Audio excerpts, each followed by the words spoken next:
이번 정부가 성공하기 위한 국정 동력을 확보하기 위해서입니다. 사실 새 정부가 성공해야 대한민국이 성공하고 국민이 성공하는 거 아니겠습니까? 그런데 지금 현재 극도의 여소야대 상황에서 이 국정 동력을 확보할 수 있는 유일한 길이 이번 지방선거에서의 압승이고 그 중에서도 경기도가 제일 중요합니다. 그래서 제가 어떤 방법으로든 경기도 선거를 도우려고 하던 차에 이 분당갑의 보궐선거가 생긴 겁니다. 그래서 이 지역은 저와 직접적인 연고가 있는 지역이기 때문에 선수로서 뛰는 것만큼 도움이 되는 일이 어디 있겠습니까? 그래서 저희 이 분당갑 지역에서의 압도적인 그런 승리 이외에도 여러 가지 제가 지금 화성시라든지 수원시라든지 용인시라든지 인천 계양 거기까지 가면서 지금 도와드리고 있는 중입니다. 생각해 보시면 상식적으로 인수위원장을 하는 도중에 총리를 하거나 또는 경기지사에 출마를 하게 되면 인수위원장을 중간에 그만둬야 됩니다. 그런데 그럴 수는 없지 않습니까? 인수위가 중요한 것이 앞으로 5년간의 이 나라가 어떻게 갈 것인지 청사진을 제대로 그리는 일인데 일단 시작한 것을 제대로 완성을 해야죠. 그리고 지금은 전 세계적으로 굉장히 중요한 시기입니다.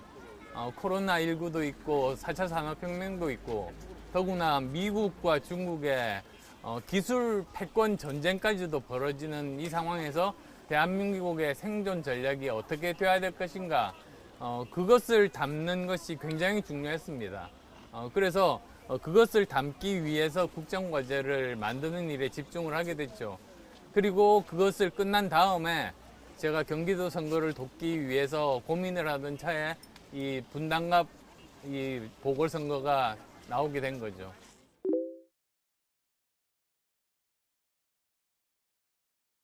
아시다시피 대장동이 저희 지역구입니다. 그래서 그 지역 주민분들과 간담회를 했습니다.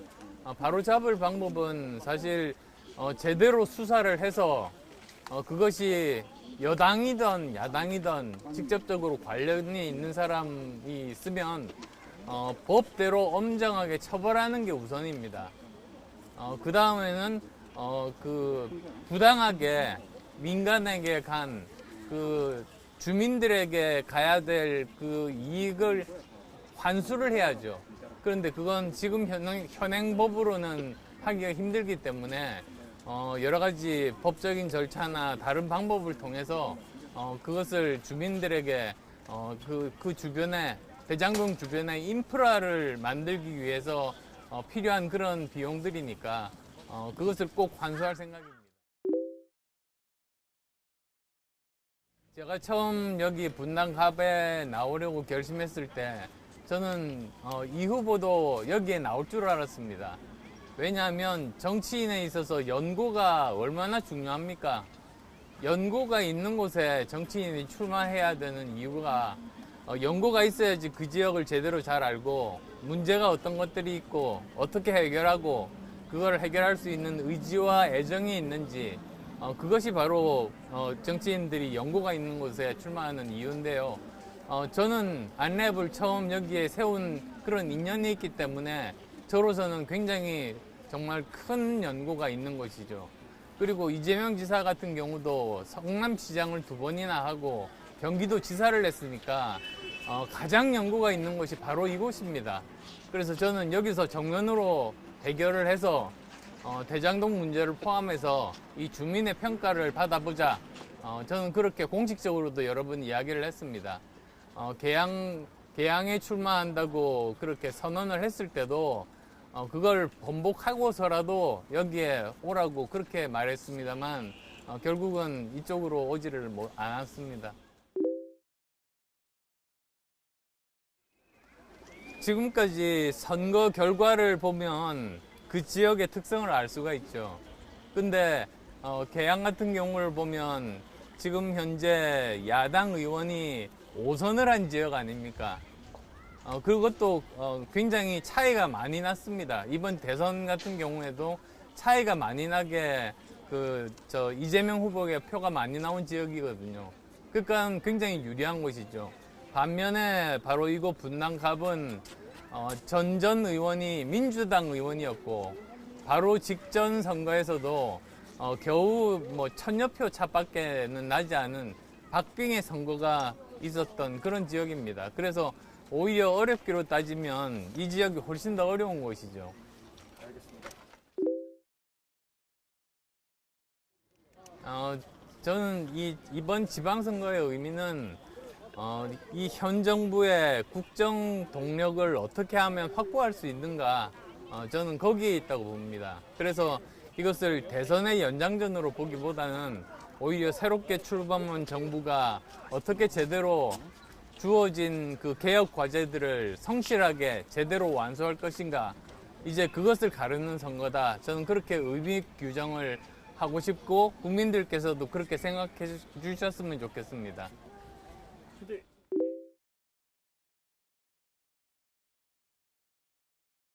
정치인에서 가장 중요한 것은 민심입니다.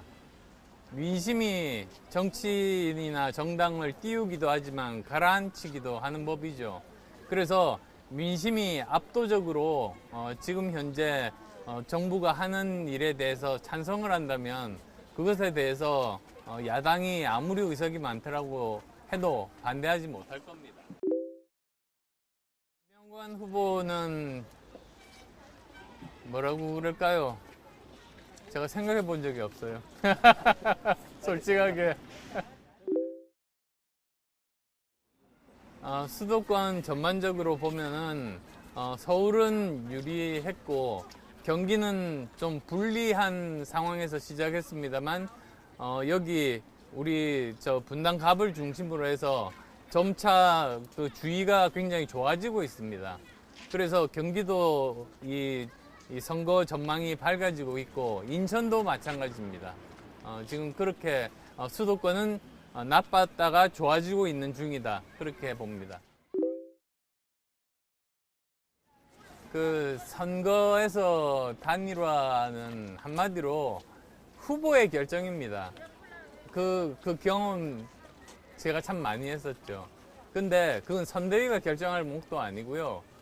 저는 여러 가지 의견 중에 하나를 제시한 것이고 결국은 이 선거를 어떻게 하면 이길 수 있을까는 후보가 고민하고 결정할 문제다. 저는 그렇게 말씀드릴게요. 한 번 더 여쭙게 되는데요. 그러면 단일화를 하게 되면은 좀 더 승률이 올라갈 것이다, 이렇게 보고 계십니다. 아니 그 판단 자체가 이제 그 김은혜 후보에게 딸린 문제인 거죠. 네, 사실 1기 신도시 특별법이 지금 여야해서 여러 개가 올라와 있습니다. 그리고 또 저도 지금 현재 주민들이 원하는 바를 담아서 새롭게 또 발의를 할 겁니다.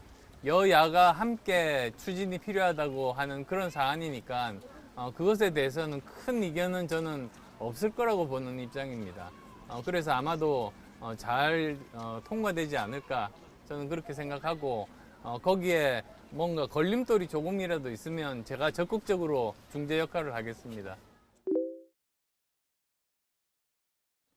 네, 그거는 최대이고요. 역세권에 해당되는 그런 얘기입니다. 그래서 역세권 같으면 사실 뭐 서울도 그렇고 이곳 성남도 마찬가지고 500% 정도는 돼야 되지 않나, 그런 이야기들이 굉장히 많이 나오고 있는 형편이거든요.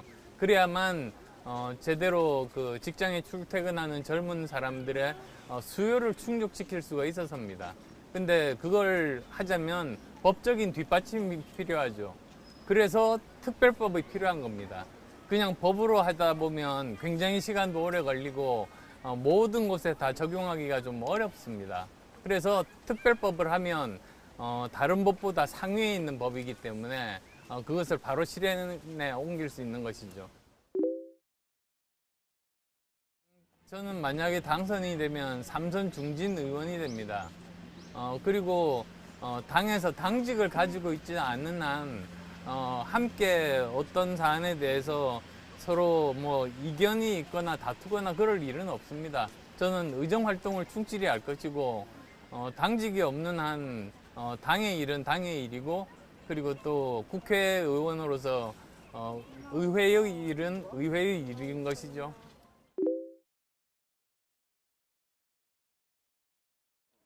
지금 제 머릿속에는 이번 선거를 이겨야 한다.